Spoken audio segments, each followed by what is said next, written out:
everyone, and welcome to Take This TV, the television book club podcast, where each week we watch an episode of our favorite shows and talk about it with our friends in the fandom. I'm Carmen and joined by the one and only America's best friend, Erin Fusco. Hello. Hi, it's me, Erin Fusco. Hello. Since this is our first episode where we're watching a show, I just thought we could take a little bit of time to talk about sort of the premise, the idea behind this. So you know how book clubs work, where you read a book and you talk about it with your friends. We thought we'd do the same thing, but with television, because I don't know about you, but I like talking about all of the media that I consume with all of my friends. And so this is a little bit of forcing all of you all to watch the same stuff that we're watching. And then you can listen to our podcast and be like a part of our television book club. Yeah. We're going to like watch an episode or two. We've been doing them in chunks of 2 here. An episode of television, and then we'll come here every week and discuss it with our friends, being you and me. We're friends. And our listeners. We are friends. And you all are our friends now, too. Welcome to the club. Welcome to the parasocial relationship, being our friend. Each season or whatever, we're going to switch shows. We'll do one that Erin's a fan of and wants me to see, and then we'll do one that I'm a fan of and want Erin to see. Or ones that we're both fans of and just want to talk about. Exactly. We just want to share it with you all. So what are we watching this season, Erin? We are watching an older, and I'm going to be honest, it is canceled at the time of this recording, but is one of my favorite shows that aired on the Sci-Fi Network, I believe, called Wynonna Earp. Ooh, Sci-Fi. Also canceled like it's over, not like it's bad, right? Yeah, I mean, there's some, like, interesting history that we can get to when we, like, get to that part of the season, but this show was straight up in development hell for, like, a long time, and there was this huge online campaign to, like, get it to come back for its final season where they wrapped up the story. It was off the air for, I'm gonna say 2 years, like, an obscene number of years where people were like, literally fans were taking out billboards in Times Square being like, save Wynonna Earp. Oh my gosh, yeah. That's wild. Like, it was a huge campaign to get it to come back for the final season, and it worked. It has a conclusion. It has ended, as far as we know. Maybe it'll come back for more, we just don't know. But right now, it has like a solid conclusion, and it was all thanks to like the fan activity around that. That's kind of cool. I feel like at the time of recording this, it's like right when a bunch of the CW shows got canceled. And I know they're doing like a campaign with billboards and stuff for Legends of Tomorrow, which, by the way, is like one of the best shows ever. Don't at me. But yeah, I guess that stuff works. Because I remember that happened with Young Justice also. And it took like 10 years. It took a long time for Young Justice too, yeah. That's cool that they were able to finish the story. But yeah, which episodes are we looking at today? We're starting right off the bat with season 1. So we're going to talk about season 1 and season 2. So basically, overall, the story of Wynonna Earp is about legendary gunslinger Wyatt Earp's great granddaughter, something like that, Wynonna Earp, and this curse that is on the Earp family. So we're going to talk about episode 1, season 1, where we are introduced to all of the characters and to the town of Purgatory. On her way home for her uncle's funeral, rowdy Wynonna Earp finds herself sucked into the curse that has plagued her family for generations. And then we're also going to talk about episode 2, while Henry attempts to ingratiate himself to them. The Revenants set their sights on getting Peacemaker out of Wynonna's hands. So just off the bat, I want to zero in on the fact that it's like rowdy Wynonna Earp. Yeah. This show, I don't know what year it came out, but it is at the peak of CW camp power. And it was on Sci-Fi. But I mean, I guess that's also like Sci-Fi's bag of like, it's super campy. Personally, I'm here for those like super campy soap opera kind of shows. There were a lot of like innuendos and other jokes and stuff in the writing that I was like, I don't know about that. And that kind of didn't age well. But if you can look past that stuff, it's like, all right, there might be something really cool here. I want to know what you think. So first of all, this show first aired in 2016. Mm-hmm. And it ran for 4 seasons. What did you think that didn't age well? Oh, man. I just think it's more surprising now learning that it was 2016, because I definitely was like, this is like a 2007 something kind of show. Nah.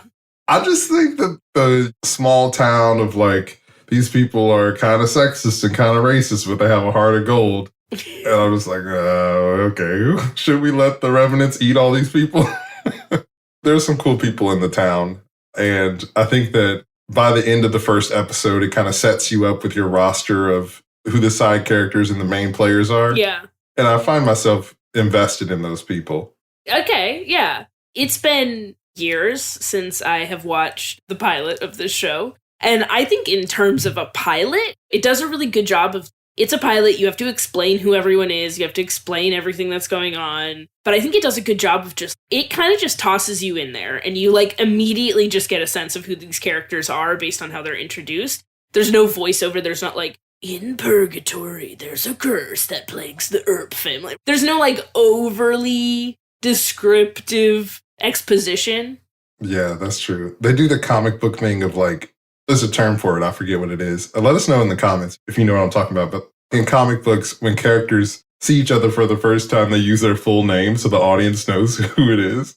And every 5 seconds, people are like, Wynonna Earp. It's like, aren't these people you grew up with? Is there a name for that? It's a technique that they use in comic books, specifically in DC and like Marvel comics, where it's like, if a character shows up in a book for the first time, refer to them by their full name a couple of times so the audience knows this is Mr. Fantastic or this is whoever, you know. Yeah, Reed Richards. You didn't even use his full name.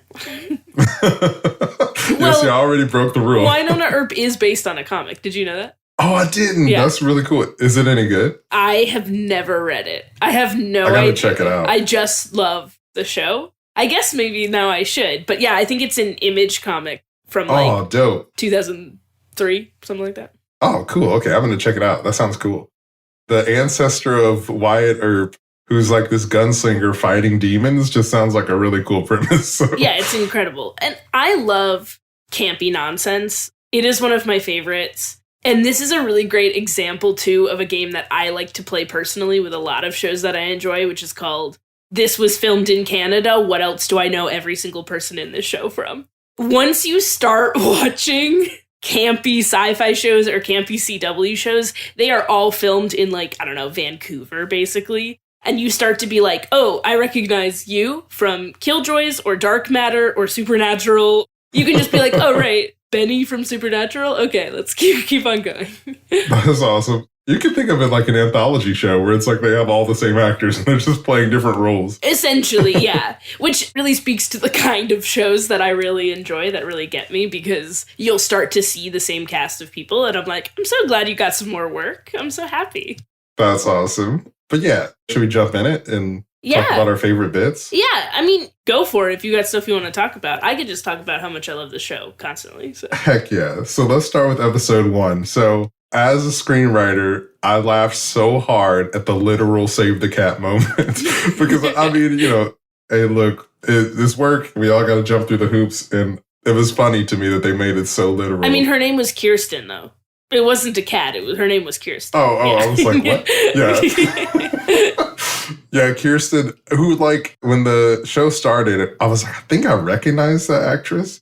So she must be an important character. Maybe this is, like, going to be Wynonna's sidekick or something. Nope. Immediately murdered. Yeah. Super dead. Does not end up well for her. I thought it was really cool how they set the tone with that first sequence of, like, not only did she die, but they mounted her head on a spike. And I didn't see that coming. I was like, oh, that's pretty hardcore. So maybe this is like more in line with like well, you said it was on sci-fi. So it's like got horror elements to it where it's a little more graphic than something like you would see on the CW. I think it is the same level of gruesome as Supernatural, though. I haven't gotten too far in that. I think I see what you mean. Yeah. Which, I mean, to be fair, started as a WB show, so, like, I think maybe it got toned down, or, like, it just continued its sort of goriness through the CW era. Yeah. Taking us back. Listen, you're gonna have to really convince me to do a Supernatural rewatch. I watched 15 years of that, and that's enough for me. Will I watch this Winchester's prequel? I can't, but listen. You know you will. I can't do it. You're going to have to really get me to talk about that. But maybe in the future we can do a Supernatural talk. But yes, it did air on WB. I thought that was a really cool way to introduce Wynonna. At first, I was like, oh, it's kind of tropey of like the hero who's kind of the troublemaker or whatever, kind of disowned by her family. Seen that story so many times. But I thought that they sort of set up the mystery of why her family was really upset with her really well. And I was really intrigued by that of like, well, what happened? What did she do? And that got me hooked. I was laughing so hard at the dude that her sister's dating. I think his name is Champ or whatever. Yeah. I was like, man, everybody knows a guy like that who's like his best days were in high school. Yeah. And he won't let anybody forget how great he was in high school. Just like kind of coming from a bit of a small town at certain points in my life. They captured the vibe of a small town really well. And I thought that was cool. I love that he is ready to cheat on Waverly with Wynonna, and like Waverly is like straight up ready to murder Wynonna until she realizes who it is. And then they're like still together, which I think is wild. Small town, yeah. I also think it's like because Champ knows them, like he knows that this is his girlfriend's sister. It's like this dude is trash. He's the worst, yeah. He is the worst. I think Waverly might be my favorite character right now. You've only seen 2 episodes and you love Waverly? Yeah, she's awesome. She's like smart, and she's, I think a lot of the times, the one who's actually making stuff happen. So yeah, in the first episode, we meet the characters. We kind of learn about the curse. We learn about Peacemaker, which is the gun that Wyatt Earp used to use. I thought it was really cool how, and I might be jumping around a bit, I can't remember if this was in the first episode or the second episode. Wynonna mentioned something of like, people call Wyatt a hero, but he was just really good at killing people. Yeah. And I was like, that's really interesting, because I feel like they're playing around with the morality of, should she be just going around wasting these people? Is that bad? So I hope that they don't drop that thread. I think that could be really interesting. They are demons from hell, but yes, I see your point. They are demons from hell. But when we meet Henry, we learn that maybe not all the demons are bad. Maybe some of them are just complicated. I have to be so careful because I have seen all of this show. I'm going to try very hard not to spoil things for you or for Carmen's. Yeah, please no spoils in the comments. Let's all go on this journey together. If you have seen it before, you can watch it again vicariously for the first time through me. Yeah. Oh, I didn't even talk about dolls. Yeah, we can talk about dolls. What I will say, though, is we don't know what Henry is at this point because he is able to call the shadow creature in episode 2. And they said that revenants can't call the other revenants. You need mortal blood. And so Henry uses his blood to call the shadow assassin. And so we don't know at this point, like, what he is. Is he a revenant? They don't seem to think so. He's able to do things the revenants can't, so, like, tell us more. That's true. There's that part at the end of episode 2 when he, like, drags the demon out of the range of the city limits. The or whatever. Ghost River Triangle, yeah. Yeah, the Ghost River Triangle. And he's not hurt. And so I was like, okay, well, something's up with Henry. Something's up. I have theories about Henry, but let's come back to that. Okay. So Dolls. My main man, Dolls. Yeah. Dolls is like giving me real Josh Brolin, Cable, and Deadpool vibes of like, he's a straight man and everybody else is just kind of a goofball. And I'm kind of here for that. I think Dolls is definitely going to become the hot guy love interest for Wynonna. And I'm like, anytime a show, especially it may be more common now, but like a long time ago, it was less so. Anytime a show is about to set up an interracial relationship, I'm like, give me that chocolate vanilla swirl. Let's do it. Let's do it. Get up in there. So get up in there. Get it. It is wild to see how early they're like the sexual tension. I'm like, you just met each other. Hey, it was love at first or lust at first sight or whatever. I'm here for it. But these kind of shows, it just makes me think about like Arrow and stuff where it's like, they'll set up some ship in the beginning and they'll do the will they won't they for like ever, for way too long. And then they'll like get together and break up and there'll be other love interests and yada, yada, yada. And maybe they get together in the end. But I kind of hope that Dolls and Wynonna end up as like the forever ship together. I kind of get the vibe that that's not going to happen, but I hope that it does. I would be here for that. 2 episodes in, you already have a ship that you like. Oh no, I have 2 ships. We didn't even talk about Officer Hot, which, by the way, before we started recording, I was telling Erin, I love Life is Strange, and there's a character kind of like a background character, or more like a running bit in Life is Strange, of Hot Dog Man. And Officer Hot just made me think about Hot Dog Man for some reason. It's completely spelled differently, because of unrelated. The word hot really did it. Well, yeah, you. Just like how it's not spelled H-O-T, it's just like spelled in a weird way, in a different way. And so it made me think about Hot Dog Man. But anyway, all that to say, Waverly and Officer Hot, I ship. Although there's a chance that Officer Hot might be like a secret demon in disguise or something like that, which I hope that's not the case. I hope it's just like, here's this person that's really interested in Waverly and they'd be good together, but Waverly hasn't discovered that about herself yet. And I think that would be cool. And I hope they would be a forever ship. I'm also like, Waverly is like the Robin to Wynonna's Batman. And I'm just waiting for her to become a demon hunter because I'm like, this is going to be awesome. Siblings together. They'll probably like kill Waverly in the third season or something, but I'm here for it right now. Yeah. Hearing your predictions are very funny and good. I don't know what I was even going to say about this, but I would argue that she's not the Robin. She's more like the guy in the chair, right? Because you can see she's like the brains of the operation. Like if Wynonna is the like brash, not thinking part of it, going guns a-blazing with hardly a plan, Waverly is very much like the heart and the brains of this. She cares about her family's legacy. She cares about Wynonna, obviously. She cares about the town that she's in. And she has like done all of this research because you can see her crazy yarn board that Wynonna finds where she's like, look, I've solved all of this curse stuff. And she's just like a perfect angel. Yeah, I love her. That's why she's my favorite. Their little trio, I'm super here for it. Dolls, Wynonna, and Waverly. They mention their third sister, who they're like, oh, she died or whatever. And I'm like, no, I've seen too many of these shows. She's going to come back at some point. She's going to be evil. Willa, yeah. Willa will come back and she'll probably be a vampire or some kind of mess. And then she'll be like, Wynonna, you left me to die. Ah. And it'll be a whole thing. But if that doesn't happen, I'll be shocked. As soon as they said that there's a missing sibling, I'm like, okay, they haven't cast that person yet. It's like a season 2 Green Ranger kind of thing. But I'm here for it. It's sort of like, not an inversion of the Chosen One narrative, but it's very much like Willa was supposed to be the Chosen One. She was the one that was trained to shoot peacemakers. She was the one that the curse was going to fall to because she was the eldest, right? Wynonna's middle child. And then, like, we see that she gets taken off into the hills by the Revenants and murdered. And all of that pressure then, like, falls on Wynonna, who was, like, not capable of handling it. Believed in demons and was like sent off to a mental facility because of that, which sucks. It sucks that she was right when Dolls is like, they're demons. And she's like, I went to a mental health facility because nobody believed me. But this whole time I was right. You understand why Wynonna is the way that she is, of like the guilt because she shot her father in the back while she was trying to protect him. She is then like certain that there are demons and is told that she's crazy.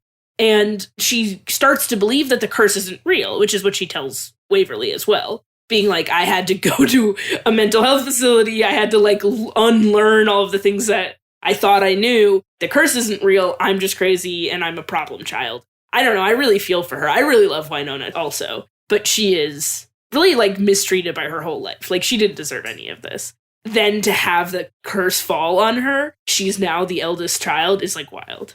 That's a good point. I actually forgot about that because they did explain it, of how her sister was supposed to inherit the curse. So that's really, really interesting. I hope that they continue to explore Wynonna sort of being like a reluctant hero. Yeah. Because these people cause her so much trauma by sending her away. And she can't even be like, I told you so. Because she has to keep it a secret.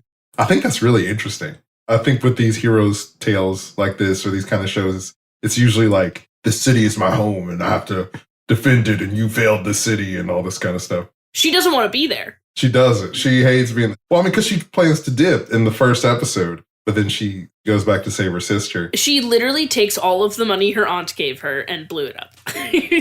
She bought a motorcycle from Shorty and then blows it up to save Waverly. I thought it was so funny when she drove the truck to the bar and she's like, I need something to ride or whatever. And he describes it like it's a horse and she rides off on the bike and then blows the bike up. Well, she wasn't going to blow her aunt's truck up, right? That would be rude. In retrospect, I was like, oh, it's kind of sweet because she didn't want to blow up her aunt's truck. But in the moment, I was like, why did you buy a motorcycle when you have a truck? And it was like, oh, okay, because you planned to blow it up. I also think it was really interesting to learn more about the curse. It reminds me of like the Slayer in Buffy the Vampire Slayer. Yes. Of like how there's always a person with the curse and it's passed down. I kind of hope at some point, and a lot of predictions, y'all, but the first 2 episodes. That's good, yeah. I kind of hope at some point either we learn about what happened to other people who had the curse or we see some of them come back. I think that could be really interesting. Like her ancestors? Yeah, like her ancestors. Because the curse is only through Wyatt's descendants. Yeah. So I think that would be interesting. With this kind of show, it reminds me of like Batwoman and stuff like that. I would be shocked if at some point in the 4 to 5 seasons we don't see Wyatt Earp. I imagine at some point he'll show up. And here's Wyatt. Yeah. It'd be cool to see. Yeah. So episode 2, our boy Henry. I'm all here for the Lancer rogue character. Because I mean, like, you know, small tangent about those types of characters. I remember being a kid being like, man, Vegeta is such an annoying character. And like those kinds of characters are such annoying characters. Which Bakugo is an exception because I don't like Bakugo, but we can get into that later. Oh, I'll tell you about it. Continue. But I remember growing up doing like a personality test with my friend of like, you know, the ones that are kind of like, which potato chip are you? But it's like, which anti-hero character, like Lancer character are you? And I got Vegeta. And I was like, that tracks. As an adult, I understand the like, actually, I'm kind of a rogue and I'm just going to do what I want for me and my family, kind of F everybody else. And I thought that was really interesting about Henry, how they kind of set him up as he helps the heroes, but only if it benefits him. And I mean, they kind of allude to like, maybe he's some kind of double agent. But this is my Henry theory that I referenced earlier. So I think Henry is Doc Holliday. I think he was going to die and he had to make some kind of deal with Mephisto or whoever. Okay. And in doing so, he sold out Wyatt. And that's why he's like technically a revenant, but he's still a human because he was healed by Mephisto. TM. Yep. The Marvel character. The Marvel devil. This is where he finally shows up. It's not in the MCU, but in Wynonna Earp. But yeah, that's Wild. my theory. He's Doc Holliday. That's why he feels guilty because he sold out Wyatt to save his skin. I mean, I know you're not going to tell me. We'll see what happens. I love Henry. It's so wild too because Tim Rosen, the actor who plays him, is in like other shows that I have enjoyed. He's Mutt in Schitt's Creek also, if you've ever watched Schitt's Creek. Oh, he is? But you don't recognize him. Here's the thing. He looks so different with the mustache and the cowboy accent. I find him so incredibly attractive as a cowboy. I think I just like cowboys because I also think Wynonna is incredibly attractive. But like, I find him so attractive, and I have seen him in real life because I was at a Comic-Con where there was like a Wynonna Earp signing, and I've seen him in real life, and I was like, I think it's just a mustache. I think it's just a mustache and the cowboy voice. Because I've seen him in other things. I've seen him in real life, and I'm like, there is something about him being a cowboy that is unreasonably attractive to me, and I can't take it. I think it's incredible. Just hits different when he's got that mustache on. I get that. And he's also doing his like molasses cowboy accent where he's like, well, howdy, ma'am. Well, how are you doing? You know, like, with the southern drawl, yeah. His like, yeah. It's good stuff, man. Everybody in that show is super hot. I mean, even though it's a sci-fi show, they got the CW rule. Everybody's a smoke show. Even the sheriff? Well, you know, I mean... Nedley? They never do it with the villain characters. They always cast normal people as... Except for Bobo. Which, let's talk about Bobo for a second. You want to talk about Bobo? As soon as Waverly was like, I had an imaginary friend... Before the Shadow Man even showed up, I was like, it's the dude who's leading the Revenants. It has to be. They're not just going to drop that and leave it on the table. And so I knew it was that dude. And in the end, when he was talking to Henry, I was like, don't say Bobo. Don't say Bobo. This is like a really intense, dramatic moment. It's going to be ruined if you say Bobo. And then Henry's like, you're right, Bobo. And I just busted out laughing. It's a ridiculous name, but also like it feels very normal because I have watched the show before. I'm like, yeah, it's Bobo.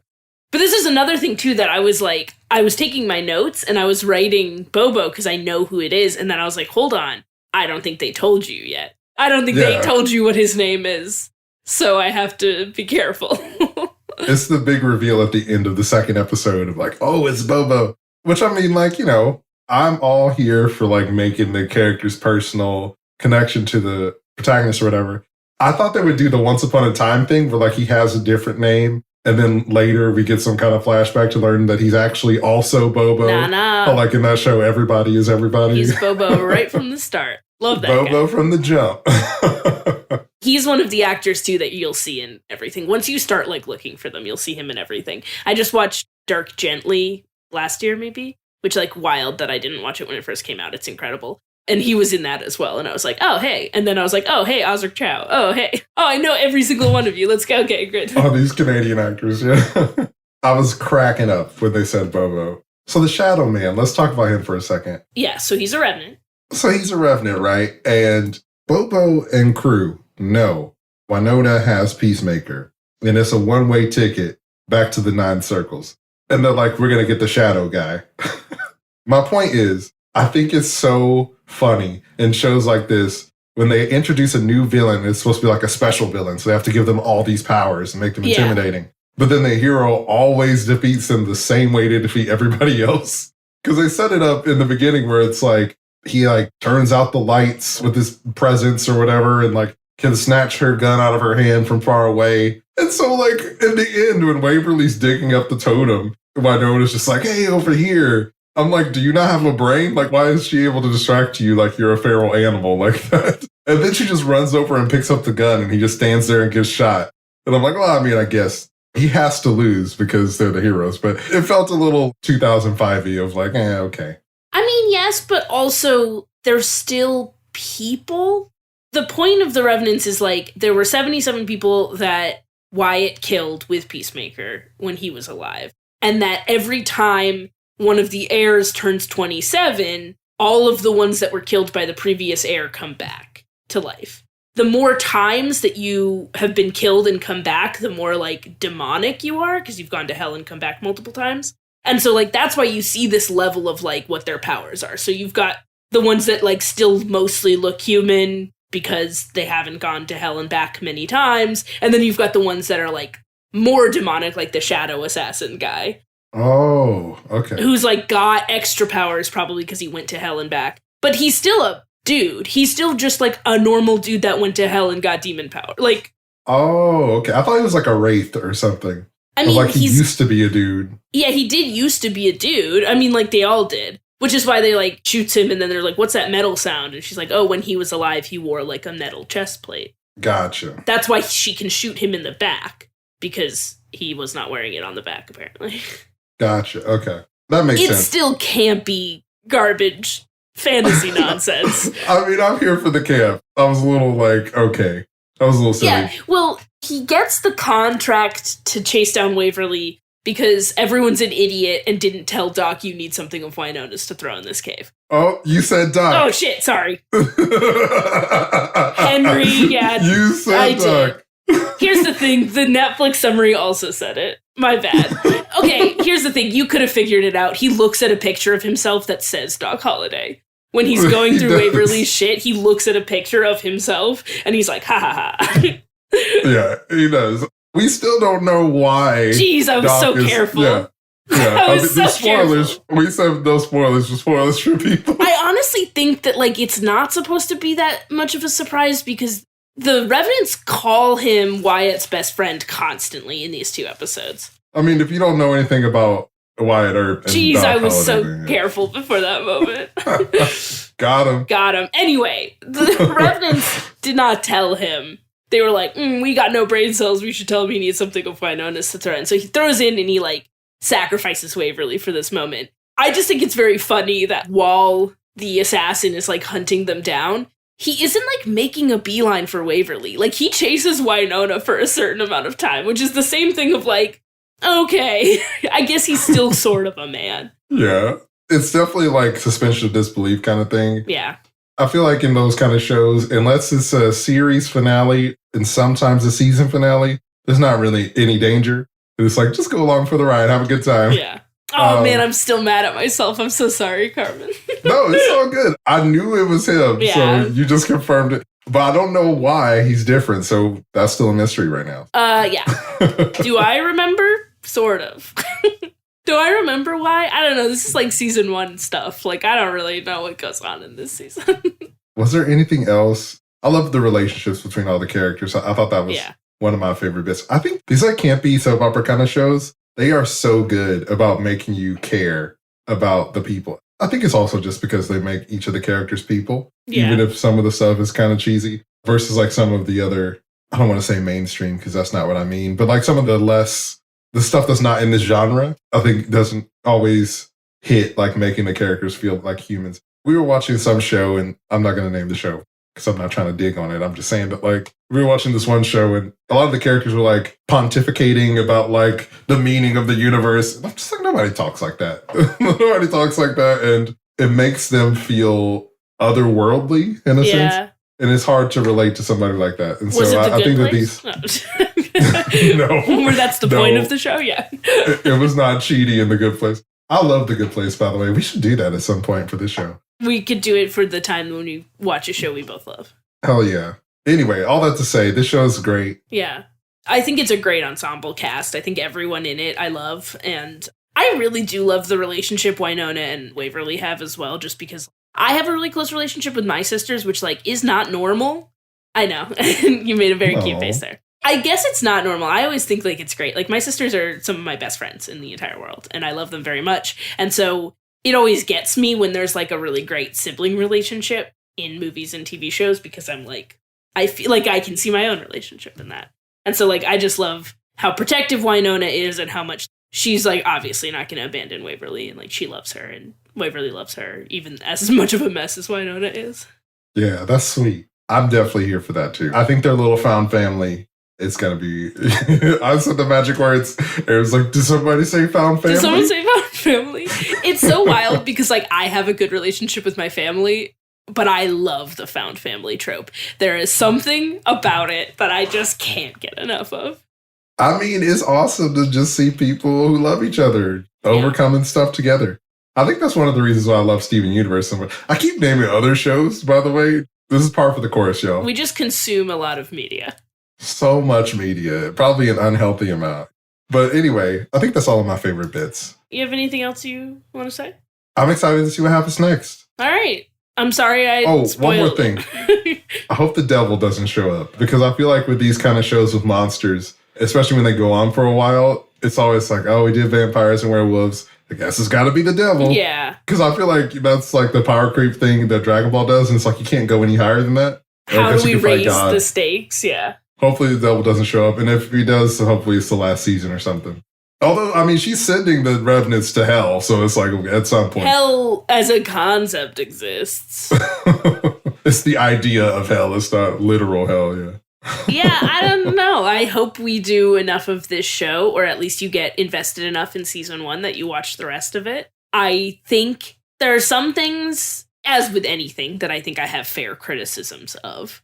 But overall, I think it tells a really good story, and I think it does some things really well in terms of, like, the longer arc. Heck yeah. We'll see. I can't say anything else. But all this to say, it's time for my favorite segment. Are you ready? I'm ready. Hey, Carmen. Hey, Erin. Do you love it yet? I love this show. Wynonna Earp, it's a fun time. There's found family. There's gunslinging and demons. And, you know, there's romance, which, like, I'm super here for romance. I think more stuff needs romance in it. I'm super hyped to continue watching this show. Especially now that the Arrowverse is kind of over, I need something to fill that gap. I can't wait to introduce you to literally every garbage campy show that I love. Do you want a found family of ridiculous misfits that do their best to do good when they're all sort of broken inside? Welcome to Erin introduces you to every single sci-fi CW show filmed in Canada. BBC America. Please. That honestly sounds like the watch list that I need in my life right now. Great, I got Rex. Tweet me if you need Rex. Well, Erin, I have to ask you, my friend. Yeah, go for it. Do you still love it? Of course, yeah. I'm rewatching season 1 for the first time since I watched it the first time I watched it, and immediately I was like, I love this. I heard the theme song, and I was like, yes! Like, every single bit of it I was in love with. And just seeing some Henry with his mustache. Erin is blushing so hard right now. I love that. It's unreal how much I love him as a cowboy. It's unreal. I don't know how to talk about it. He's top notch. He can't be beat. Well, fans, friends, and all those in between, thank you so much for hanging out with us while we talk about episode 1 and 2 of season 1 of Wynonna Earp. We hope that you watched along with us, and we're going to keep watching this and finish out season 1. So next time we'll talk about episode 3 and 4. Yep. So if you want to be a part of the conversation, just go ahead and watch those before you listen to this. hit us up on socials and comments and let us know what you think. Yeah, tell us all your thoughts. Any final thoughts? No, I'm still just thinking about how handsome that man is. How handsome Henry is. Oh, Handsome Henry. That would be a good cowboy name. So handsome. I don't know what it is, folks. I'm not going to be able to take it. We got to get out of here before the handsome just destroys us all. But thanks for listening, everybody. Be sure to leave us a rating if you had a good time here. Hit us up on socials. Before we go, Erin, why don't you remind them it's dangerous to watch alone? And that's why you need to take this TV. We'll get there. We'll all work right, on thanks it. for listening. Thanks for tuning in. We'll catch you next time. Bye, everybody.